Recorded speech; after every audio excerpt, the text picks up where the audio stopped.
اللہ ہی اپنے بندوں میں سے جس کے لیے چاہتا ہے روزی فراخ کر دیتا ہے اور جس کے لیے چاہتا ہے تنگ کر دیتا ہے۔ بے شک اللہ ہر چیز سے واقف ہے۔ اور اگر تم ان سے پوچھو کہ آسمان سے پانی کس نے برسایا، پھر اس سے زمین کو اس کے مرنے کے بعد کس نے زندہ کیا، تو کہہ دیں گے کہ اللہ نے۔ کہہ دو کہ اللہ کا شکر ہے، لیکن ان میں اکثر نہیں سمجھتے۔ اور یہ دنیا کی زندگی تو صرف کھیل اور تماشا ہے، اور ہمیشہ کی زندگی کا مقام تو آخرت کا گھر ہے۔ کاش یہ لوگ سمجھتے۔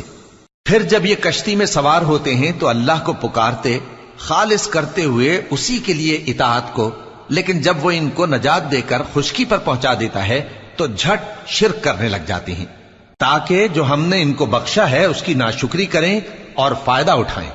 سو خیر، ان قریب ان کو معلوم ہو جائے گا۔